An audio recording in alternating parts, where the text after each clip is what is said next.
देखिए स्वाति जी, हम आपको झूठा दिलासा नहीं देंगे। आपके पति की हालत बहुत खराब है। अब तक उन्हें होश नहीं आया है। जब तक वो होश में नहीं आ जाते, हम कुछ भी नहीं कह सकते। आप भगवान पर विश्वास रखिए, सब कुछ ठीक होगा। भगवान पर विश्वास? कैसे रखूं भगवान पर विश्वास? अभी हमारी शादी को 8 दिन भी नहीं हुए और मेरा सुहाग जीवन मृत्यु के बीच झूल रहा है। जब भगवान की ओर विश्वास नहीं है तो शैतान पर तो होगा। मैंने मना किया था गांव में मत जाओ, मगर तुमने मेरी एक ना सुनी। देख लिया नतीजा। अब दूर हटो मेरे बेटे से। उसके पास जाने की जरूरत नहीं है। पर माँ, उनकी हालत तो देखो आप। उनका ख्याल रखने की बजाय मुझ पर गुस्सा हो रहे हो आप। गुस्सा क्यों ना हो, अब तेरी गलती है। देखिए, गलती किसी की भी हो, आप इस तरह यहाँ पर नहीं झगड़ सकते। मरीजों को डिस्टर्ब हो रहा है। वैसे भी रात के वक्त यहाँ पर कोई नहीं रुक सकता है। आप लोग अभी चले जाइए। डॉक्टर के कहने पर सुमेधा जी अपनी बहू स्वाति को लेकर घर आ गई। कुछ दिन पहले जहां शादी की चहल पहल थी, आज सब कुछ वीरान है। सुमेधा जी अपनी पति को पहले ही खो चुकी थी। आज इकलौता बेटा भी कोमा में है। उसकी आंखों में नींद नहीं थी। वो भागते हुए भगवान के मंदिर में पहुंची और रोने लगी। मुझे पता है किसी को बिना मतलब परेशान नहीं किया जाना चाहिए। किसी की हाय पूरे वंश का समूल नाश कर सकती है, मगर इसमें मेरे बेटी की क्या गलती है? रह रहकर उनकी आंखों के आगे अपने बेटे की शक्ल आ रही थी, जो बेबसी से मशीनों के बीच जिंदगी और मौत से जूझ रहा था। रोते रोते उनकी आंखें लाल हो गई। उन्हें खुद का ही होश नहीं था। तभी उन्हें ऐसा लगा कोई उनके पीछे खड़ा है। कौन है? सामने आओ। कहते हुए वो पलटी, मगर वहां कोई नहीं था। दूर उन्हें एक काली परछाई जाती हुई नजर आई। उठकर वो उस परछाई के पीछे पीछे चलने लगी। परछाई स्टोर रूम में जाकर गायब हो गई। कौन था? कौन था यहाँ और अचानक गायब कैसे हो गया? वो उस परछाई को ढूंढ ही रही थी कि उनकी निगाह हवेली की बालकनी पर पड़ी। वहां वही काला साया नजर आया, जिसने पलटकर सुमेधा की तरफ देखा और बालकनी से कूद गई। ये देखकर उनके रोंगटे खड़े हो गए। सर पर पसीने की बूंदें झलक गई। वो अपने कमरे में चली गई। दूसरी तरफ स्वाति एक अंधेरे मैदान में तेज दौड़ लगा रही थी। उसकी सांसें फूलने लगी थी। वो मुड़ मुड़ कर पीछे देख रही थी, मगर तभी एक साया नजर आता तो कभी कुछ नहीं। उसका भागना मुश्किल होने लगा। उसकी सांसें उखड़ गई और वो जमीन पर गिर गई। जैसे ही उसने उठने की कोशिश की, उसके सामने वही आदमकद से भी लंबा, बड़े बड़े नाखून, अजीब सा डरावना चेहरा लिए एक साया खड़ा था। उसे देख स्वाति के मुंह से आवाज भी नहीं निकल रही थी, मगर फिर भी पूरी हिम्मत जताकर वो जोर से चिल्लाई। कोई है? प्लीज बचाओ, हेल्प मी, बचाओ मुझे। उसकी चीखें सुन सुमेधा जी उसके कमरे में पहुंची तो उन्होंने देखा स्वाति नींद में चिल्ला रही थी। उसने उसे नींद से जगाया। माँ, हमने बहुत डरावना सपना देखा। कोई काली परछाई, वो काली परछाई हमें खाने वाली थी। वो काली परछाई आँख को भी नजर आई। कहते हुए सुमेधा का चेहरा पीला पड़ गया। क्या हुआ? आप चिंतित दिख रहे हो। क्या आप जानते हैं कि वो कौन है? वो परछाई उसके रंग की तरह ही हमारा काला अतीत है। कहते हुए सुमेधा अतीत में खो गई, 25 वर्ष पहले। कोई है? कोई है यहाँ? हमें डॉक्टर के पास जाना होगा। लेबर पेन शुरू हो गए हैं। Labour pain? मालकिन, मगर अभी तो हवेली में कोई नहीं है। मालिक आ जाए फिर चलते हैं। तुम्हारा दिमाग खराब है। जब तक वो आएंगे दर्द से हमारी जान निकल जाएगी। कहीं ऐसा ना हो कि यहीं पर डिलीवरी हो जाए। बहादुर से कहकर जल्दी से गाड़ी निकलवाइए। एक ओर बाहर का खराब मौसम तो दूसरी तरफ सुमेधा के दर्द। दोनों नौकर उसे हॉस्पिटल ले जाने में भी डर रहे थे। क्या सोच रहे हो? गाड़ी चालू करो। कहते हुए सुमेधा ने ड्राइवर को चलने के लिए कहा। बेमन से ड्राइवर सुमेधा को लेकर अस्पताल के लिए निकल गया।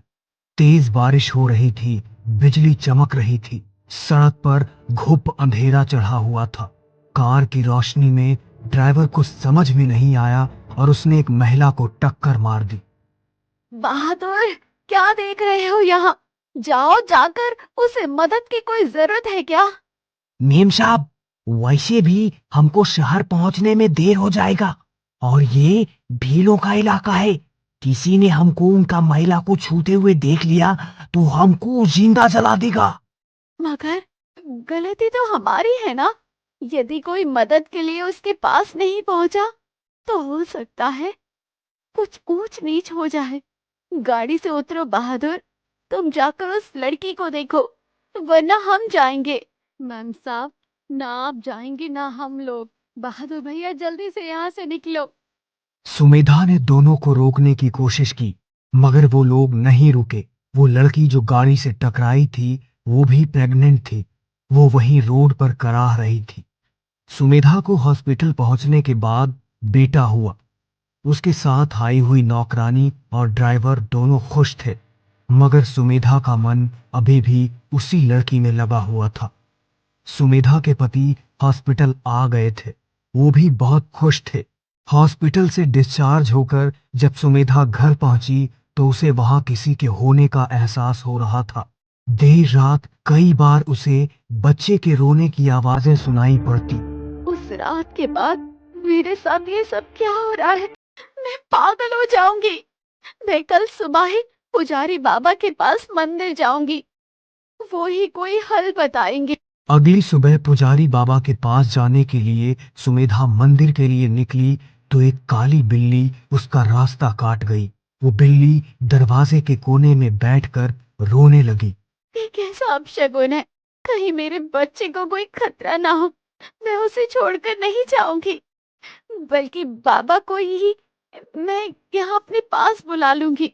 सुमेधा ने बहादुर को भेज पुजारी बाबा को बुला लिया।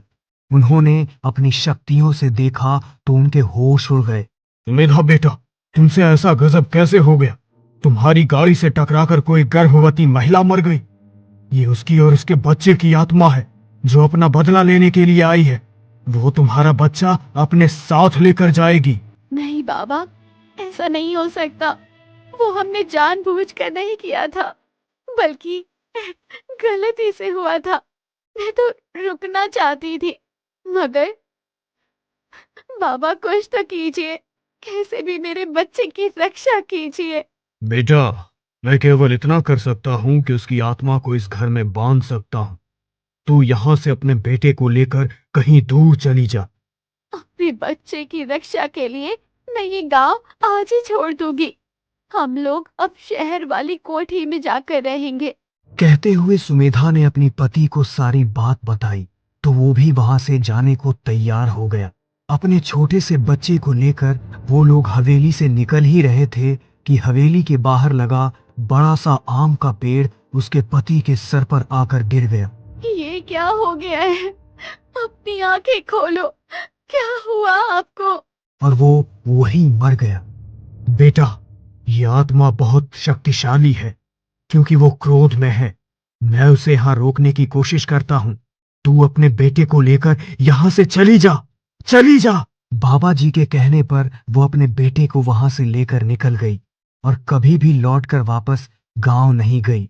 मगर जवान बेटे की जिद के आगे वो झुक गई और बेटा अपनी नई पत्नी के साथ गांव पहुंच गया था, जहां उसके साथ ये हादसा हो गया।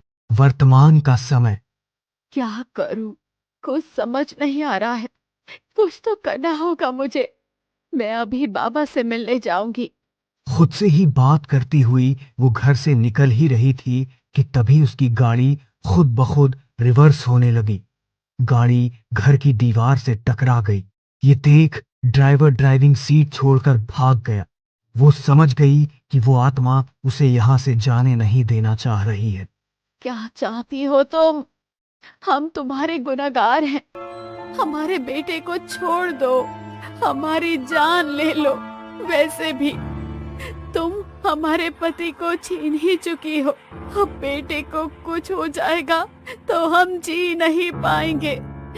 मार दो हमें, ले लो अपना बदला। यदि इतनी आसानी से मार दिया तो हमारा बदला कैसे पूरा होगा? तुम्हें क्या पता अपने बच्चों के खोने का गम क्या होता है? सारी रात हम सड़क पर किसी की मदद का इंतजार कर रहे थे, मगर कोई भी हमारी मदद के लिए नहीं पहुंचा। अपने बच्चों को अपनी आंखों के आगे तड़पते हुए देखा है। तुम भी पल पल अपने बेटे को मरते हुए देखोगी और उसके बाद तुम्हारा खानदान खत्म हो जाएगा। तुम्हें जो सजा देनी है मुझे दे दो। मेरे बेटे को छोड़ दो। उसे मारकर तुम्हें अपना बेटा वापस तो नहीं मिलेगा। सोचो, यदि तुम्हारा बेटा जिंदा होता तो वो भी उसी की उम्र का होता। जवान बेटे पर मुसीबत को देखकर एक माँ के दिल पर क्या बीतती है। मेरा ना सही, उसकी नवविवाहिता के बारे में तो सोचो। अभी तो उसके हाथ का चूड़ा भी नहीं उतरा है। परछाई ने उसकी बात का कोई उत्तर नहीं दिया। तभी स्वाति भी वहां आ गई। उन लोगों की बात सुन उसे सब समझ आ गया था। आप अपने बच्चे की चाह में भटक रही हैं। एक बार मन की आंखें खोलकर तो देखो, राज में आपको अपना बेटा नजर आएगा। यदि आपने मेरे सुहाग को मुझे सुकुशल लौटा दिया तो मैं वादा करती हूँ, हम दोनों मिलकर आपके लिए श्राद्ध करेंगे ताकि आपको मुक्ति मिल सके। स्वाति की बातों का अपनापन और मुक्ति की चाह ने उसके मन से सारा मैल खत्म कर दिया। राज सकुशल घर वापस आ गया। राज के वापस आने के बाद सुमेधा, स्वाति और राज ने उस आत्मा के मुक्ति के लिए पूजन कर श्राद्ध किया।